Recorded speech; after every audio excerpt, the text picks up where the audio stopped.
दोस्तों नमस्कार। मैं डॉक्टर सुनील बिजला आप सबका स्वागत करता हूँ आपके अपने YouTube चैनल अतुल्य अकादमी पर और आपके मोबाइल ऐप पर भी आपका स्वागत करता हूँ। अगर आप क्लास ले रहे हैं तो अब जरूर आनंद आ रहा होगा। आज हमारा जो सफर है मित्रों, आप जानते हैं किस बात पे है। जी हाँ, आधुनिक काल के एक ऐसे ही शानदार व्यक्तित्व पर जिनका जन्म जो है मिर्जापुर में हुआ था। मिर्जापुर में रहते हुए इन्होंने भारतेंदु हरिश्चंद्र से कब दोस्ती कर ली इनको पता भी नहीं चला। भारतेंदु हरिश्चंद्र अपने आप में एक व्यक्तित्व नहीं बल्कि एक संस्था थे जिन्होंने तत्कालीन समाज में साहित्य की जो विविध आयाम को अपनाया, जो विविध स्वरूप को अपनाया। आने वाले लगभग सभी विद्वानों ने, श्रेष्ठ जनों ने उस कर्म को किया जो कर्म भारतेंदु जी ने किया था। भारतेंदु जी की विषय में अगर हम बात करें तो भारतेंदु हरिश्चंद्र ने सबसे पहले समाज का गठन किया, सभाओं का गठन किया। तो ज्यादातर विद्वानों ने, साहित्यकारों ने, उनके मंडल के समस्त कवियों ने भी सभाओं का आयोजन किया। अगर गठित नहीं किया तो सभाओं में प्रतिभाग किया। दूसरी बात क्या थी, भारतेंदु हरिश्चंद्र ने अपने जीवन में खड़ी बोली की लिखने की श्री गणेश कर दिया था। मैंने बताया था कि फूलों को गुच्छा नामक जो रचना है भारतेंदु हरिश्चंद्र ने उसको खड़ी बोली में लिखा था, जबकि दशरथ विलाप नामक रचना में खड़ी बोली और ब्रज भाषा का मिश्रण मिलता है। शुद्ध रूप से खड़ी बोली का प्रयोग उन्होंने फूलों को गुच्छा में किया था। ऐसे ही लगभग इनके मंडल के सभी साहित्यकारों ने, सभी कवियों ने अपनी रचनाओं में खड़ी बोली का प्रयोग किया भी था और ब्रज भाषा का। ज्यादातर उन्होंने ब्रज भाषा में ही रचनाएं की। सभी जो भारतेंदु मंडल के कवि थे सभी लोगों ने ब्रज भाषा में ज्यादातर रचनाएं की, लेकिन अब इक्का दुक्की तिक्की ऐसे एक दो तीन रचनाएं ऐसी थी जिसमें उन्होंने खड़ी बोली का प्रयोग करना शुरू कर दिया था। ये तो बात हो गई उनके द्वारा प्रयोग। तीसरी बात क्या थी कि भारतेंदु ने पत्रिकाओं के संपादन करने का कार्य प्रारंभ किया था, जिसकी शुरुआत उन्होंने कवि वचन सुधा से की थी 1868 में। ये हम बता चुके हैं। ऐसे ही इनके द्वारा 3 पत्र जो प्रकाशित हुए थे, इनकी परिपाटी को आगे बढ़ाने का कार्य, इनकी परंपरा को आगे बढ़ाने का कार्य आने वाले लगभग समस्त भारतेंदु मंडल के कवियों ने किया, जिसमें कि हम बद्री नारायण प्रेमधन को देख लें, हम प्रताप नारायण मिश्र को देख लें और हम देख लें राधाचरण गोस्वामी को, अंबिकादत्त व्यास को। तो इन सभी ने पत्रिकाओं का संपादन करने का कार्य किया था। मित्रों, इसके साथ साथ एक बात बहुत कॉमन है जो कि समस्या पूर्ति पर लगी हुई थी। जो समस्या पूर्ति यानी भारतेंदु ने जो समस्या पूर्ति की थी, पिय प्यारे निहारे, पिय प्यारे तिहारे निहारे बिना, यखिया दुखिया नहीं मानत है, पिय प्यारे निहारे। तो ये एक समस्या पूर्ति था जिसका शीर्षक था पिय प्यारे तिहारे निहारे बिना। तो कहने का तात्पर्य जो समस्या पूर्ति भारतेंदु ने शुरू की थी, लगभग सभी भारतेंदु मंडल के कवियों ने भी समस्या पूर्ति की थी, जिसमें प्रताप नारायण की पपीहा जब पुकरी हो पीव कहां, ये इनकी समस्या पूर्ति थी, बहुत विख्यात हुई थी। कहने का तात्पर्य मित्रों, भारतेंदु मंडल को अगर समझना हो तो भारतेंदु को ही समझना बहुत जरूरी है। भारतेंदु ने राजभक्ति और राष्ट्रभक्ति दोनों भक्ति करने का कार्य किया था। अब सवाल ये है, कुछ लोग उठाते हैं कि ये कैसा नवजागरण है। आप सवाल देखिए, दिमाग में आपके मस्तिष्क में होना चाहिए, ये कैसा नवजागरण है। संपूर्ण विश्व में जब नवजागरण था तो कहीं पर भी राजभक्ति नहीं थी। यानी जो आपके ऊपर शासन कर रहा हो, आपको दोहित कर रहा हो, आपको शोषित कर रहा हो, उसकी भक्ति भला क्यों? अन्य देशों में तो नहीं दिखाई देती, लेकिन भारत में ऐसा था कि भारत में राष्ट्रभक्ति तो थी ही जो मुख्य मुद्दा था, लेकिन राजभक्ति भी थी। कारण, राजभक्ति का मुख्य कारण क्या था मित्रों? सबसे बड़ा मुख्य कारण यही था कि हमारे यहाँ कई प्रकार के शासन करने वाले विदेशी आए थे, जैसे मुगलों का, मुस्लिमों का हम देख लें, और इसके बाद अंग्रेजों का। इस परिप्रेक्ष्य में इस्लाम के या मुसलमानों के जो आताताई दुख देने का सिलसिला था वो बहुत ज्यादा विडंबनापूर्ण था। अंग्रेजों ने अपना शासन किया और भारतीयों को दुख दिया, चाहे वो हिंदू थे, चाहे वो मुस्लिम थे, किसी भी संप्रदाय और धर्म के लोग थे, सभी को, जाहिर सी बात है, सभी को तकलीफ दिया। लेकिन इसके साथ साथ उन्होंने यहाँ के विकास की भी बात सोची और प्रताड़ित करने की जो पीड़ा थी वो पीड़ा कम थी मुस्लिमों की अपेक्षा ब्रिटिश के, अंग्रेजों के द्वारा। यही कारण है कि इस समय भारत आजाद तो था नहीं, 1857 की क्रांति हुई ही थी, जिसमें रानी विक्टोरिया ने यह कह दिया था कि भारत का अपना शासन होगा। यही कारण है ब्रिटिश शासन और रेजिडेंसी, दो चीज थी। तो रेजिडेंसी का मतलब यह होता है कि जो यहां पर शासन करता रहा हो, लेकिन शासन तो करे परंतु कभी हित की बात ना करे। और प्रशासन किसे कहते हैं? सत्ता किसे कहते हैं? जिसमें जनता के हितों का ख्याल रखा जाए। जब रानी विक्टोरिया ने इस बात को रखा कि हम भारतीयों के कुछ हित की बात करेंगे, तो भारतीय चूंकि उस समय विद्यमान थे, तो उन्होंने क्या किया कि राजभक्ति और राष्ट्रभक्ति, राज मतलब शासन कर, तो उन्होंने विक्टोरिया का गुणगान किया। उन्होंने ही क्यों, लगभग सभी भारतीय युग के कवियों ने इस तरह से भक्ति करने का कार्य किया। इस युग की एक प्रमुख प्रवृत्ति है राजभक्ति और राष्ट्रभक्ति। अब आगे भी बताऊंगा, लेकिन आज जो हमारा सिलसिला है वो प्रारंभ होगा किस पे? जी हाँ, वो प्रारंभ होगा आज बद्री नारायण चौधरी पर, बद्री नारायण चौधरी प्रेमधन पर। जी हां, सही सुन रहे हैं, प्रेमधन इनका टाइटल था मित्रों।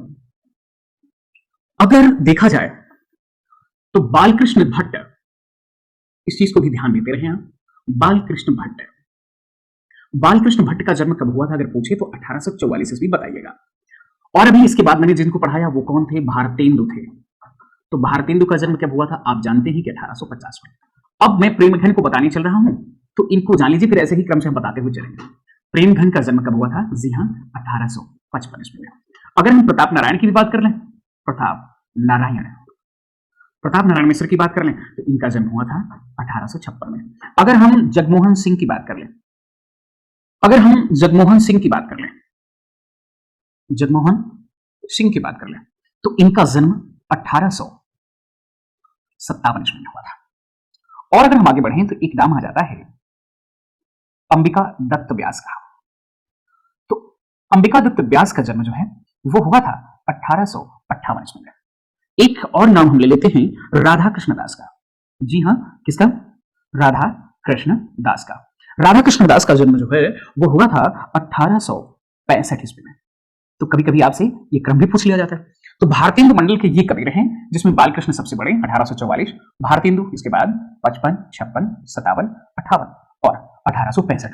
इन लोगों का क्रम आपको इस प्रकार से याद होना चाहिए। चलिए, आज हम जिनकी बात कर रहे हैं उनका नाम प्रेमघन है, यानी बद्री नारायण प्रेमघन की हम बात करने चल रहे हैं। मित्रों, 1855 ईस्वी में इनका जन्म मिर्जापुर में हुआ था। इनका? जी हाँ, प्रेमघन जी का।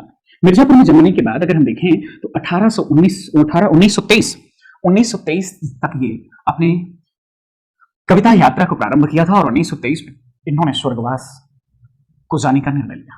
तो चलिए एक एक करके हम समझते हैं इनका जन्म, यानी प्रेमघन का जन्म। समय देख लें तो समय कितना है? जी हाँ, 1855 ईस्वी में इनका जन्म हुआ था।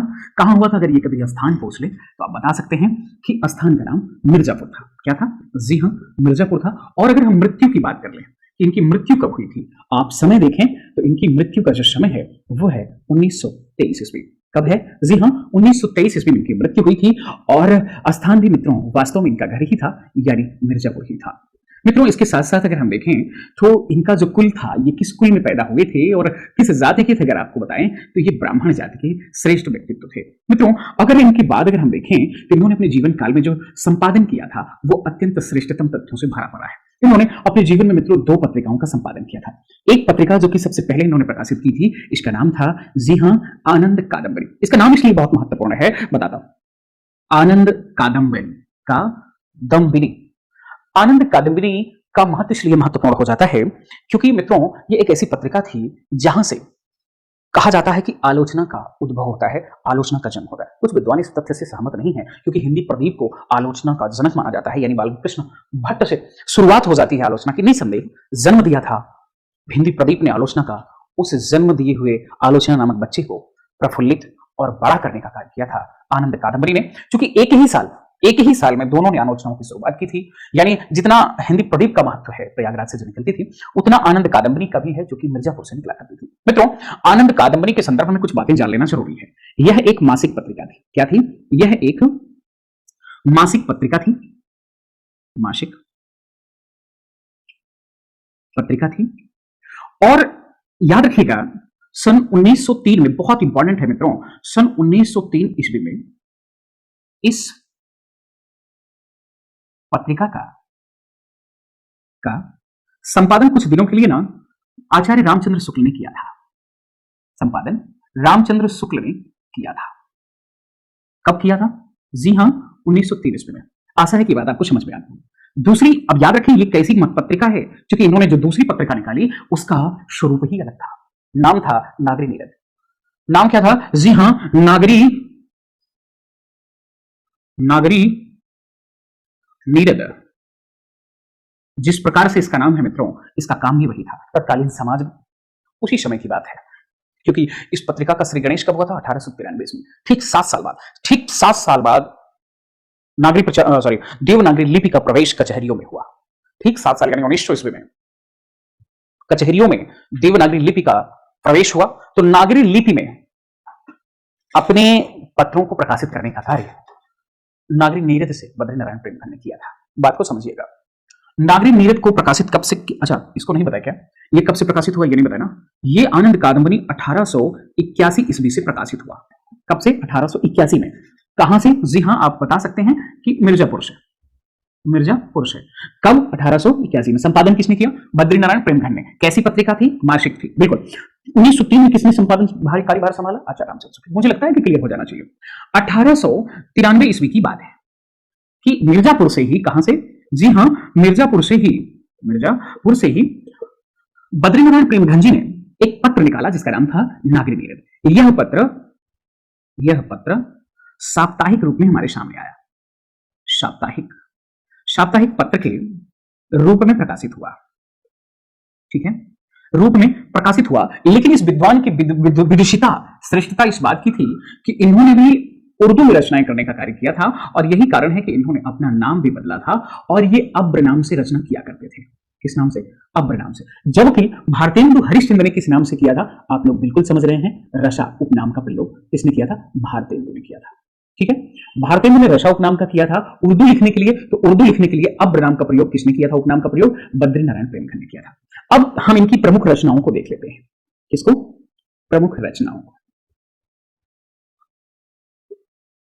प्रमुख रचना, तो हम इनकी प्रमुख रचनाओं को देख लेते हैं। कुछ ऐसी रचनाएं हैं जो भारतेंदु से काफी मिली जुली नजर आती हैं। जैसे हम देख लें, एक इनकी रचना है आनंद अरुणोदय, ये इनकी रचना है पहली। दूसरी एक रचना आपने देखा होगा वर्षा बिंदु, ये इनकी है। लेकिन वर्षा विनोद किसकी थी? वर्षा विनोद किसकी थी? जी हां, भारतेंदु की थी। तीसरी रचना अगर हम देखें तो क्या है? जी हां, लालित्य लहरी नामक रचना को इन्होंने लिखा था। लालित्य लहरी बहुत इंपॉर्टेंट है। चौथी रचना अगर हम देखें तो मिल जाती है अलौकिक लीला। किस नाम से मिलती है? जी हां, अलौकिक लीला शीर्षक से इन्होंने अपनी चौथी रचना को प्रकाशित कराया था। हाँ, और एक रचना हम देख लेते हैं, पांचवी, ब्रज चंद पंचक। ब्रजचंद पंचक नामक रचना को इन्होंने लिखा था। छठवां देख लें, हार्दिक हर्षा दर्श। हार्दिक हर्षा दर्श, हार्दिक हर्षादर्श नामक रचना को ही इन्होंने प्रकाशित कराया था। इनकी एक रचना बहुत इंपॉर्टेंट मित्रों, हम यहां लिख दे रहे हैं ग्रंथ में। और देखें, सबसे बड़ी बात इसी रचना का है, क्यों है बताता हूं। मयंक महिमा। मयंक महिमा इनकी एक बहुत बेहतरीन रचना है, जो कि इन्होंने किस में लिखा था? खड़ी बोली में लिखा था। किसमें लिखा था मित्रों? जी हां, खड़ी बोली में लिखा जाने वाला यह इनका एक बेहतरीन ग्रंथ है। जबकि इसके अतिरिक्त मतलब वो 6 हुआ, तो ये हुआ आपका 7वां नंबर। अगर हम 8वें नंबर पर देखें तो इनकी एक रचना आती है जीर्ण जनपद। कौन सी आती है? जी हां, जीर्ण जनपद नामक रचना मिलती है। और इसके साथ साथ नवा तो सूर्य स्रोत मिलता है। सूर्य स्रोत नामक रचना ये मिलती है। तो इन्होंने इतनी रचनाओं का सृजन किया था। अब कुछ महत्वपूर्ण चीजों को हम अलग अलग समझाने की कोशिश करते हैं। जैसे लालित्य लहरी नामक इनकी जो रचना है, लालित्य लहरी, जी हाँ, लालित्य लहरी नामक रचना में इन्होंने वंदना संबंधी, भक्ति संबंधी तथ्यों का मूल्यांकन किया है अपनी इस कविता में। तो जरा चलिए बढ़ते हैं आगे।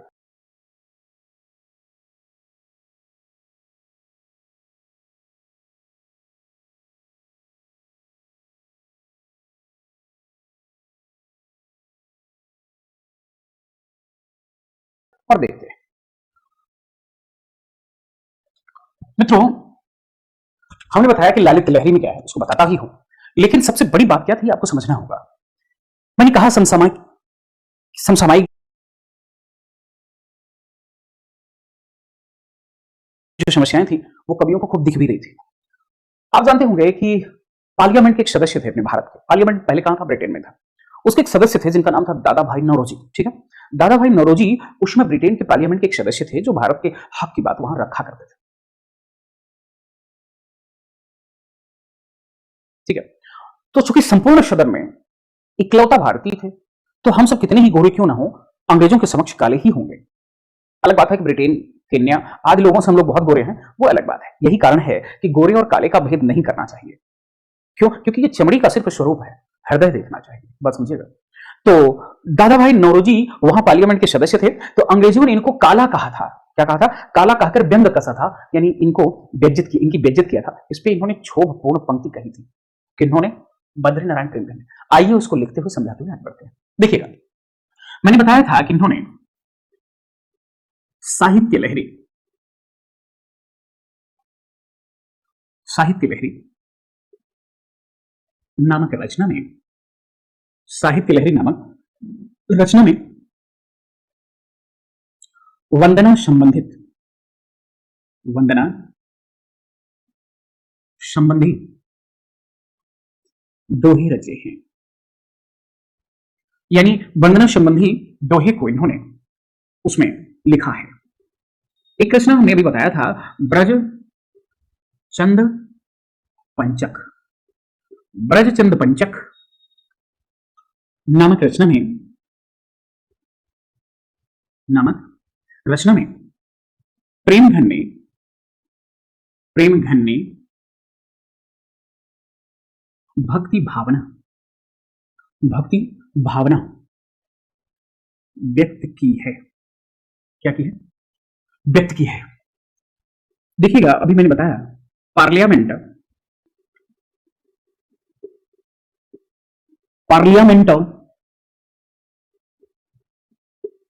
के सदस्य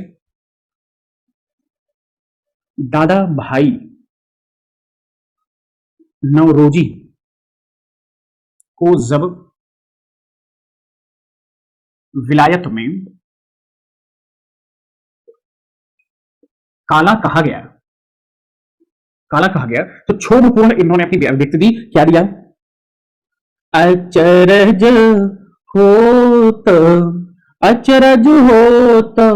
तुमहु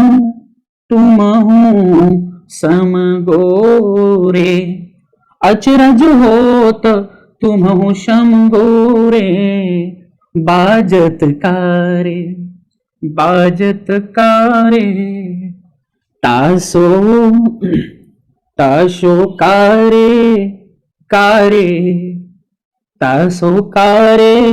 कारे शब्दों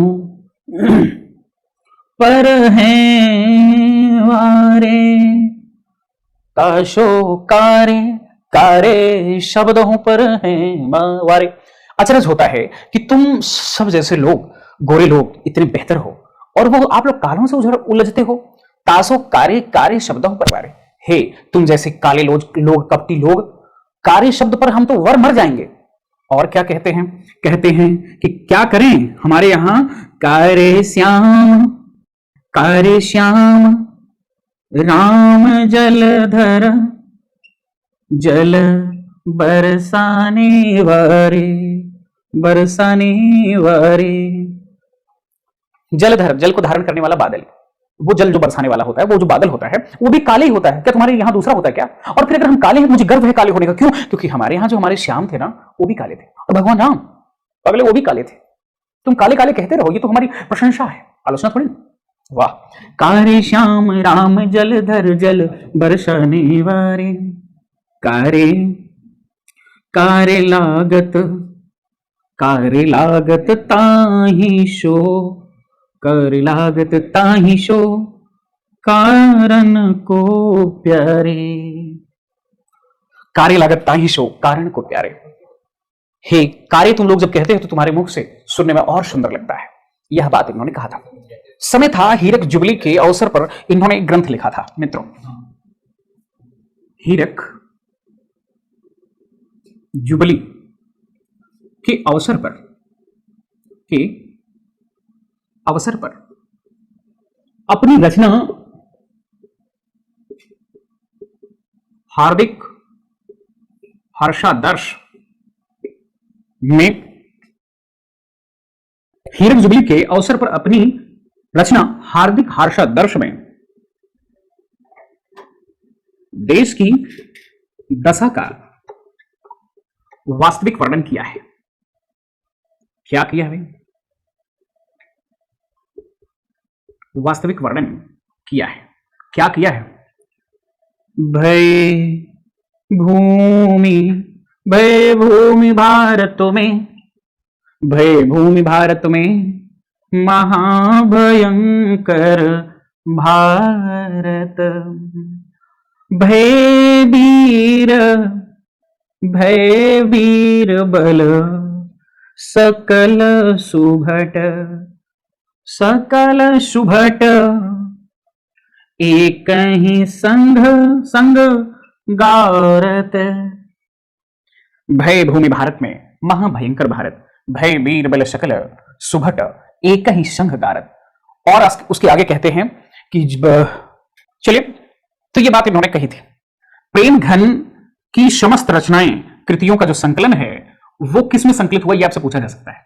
प्रेम घन की संपूर्ण रचनाओं को एक शीर्षक दिया गया। क्या शीर्षक दिया गया भैया? प्रेम घन सर्वस्व। सर्वस्व, प्रेम घन सर्वस्व नामक रचना में इनकी समस्त रचनाएं जितनी थी इनकी अलग अलग एक जिल्द में प्रकाशित कर दी गई। अच्छा, इतना ही नहीं, प्रेम घन की कविताओं में एक महत्वपूर्ण बात मैं भूल गया। इनकी रचनाओं में, यानी प्रेम घन की, ध्यान दीजिएगा, प्रेम घन की रचनाओं में प्रायः यतिभंग मिलता है। अब ये क्या है? यतिभंग मिलता है मतलब यह कि यति माने पहली पंक्ति का अंतिम अक्षर, दूसरी पंक्ति का अंतिम अक्षर, और वो भंग मिलता है, यानी सही नहीं रहता है, मेल नहीं खाता है। तो प्रायः इन्होंने ऐसी कविता लिखी है जिसमें यति भंग रहा हो, यानी अगर पहले में ता आया तो दूसरे में ता नहीं हो सकता कि हाय आ जाए। तो ये इन्होंने यति भंग करने का कार्य किया था, कहीं पर भी इन्होंने यति को नहीं मिलाया था। ठीक है, चलिए बढ़ते हैं आगे। इनकी पंक्तियां देख लेते हैं। क्या पंक्ति? निर्धन दीन दीन होत है भारत भुआ सब भांति, भारती भुआ सब भांति,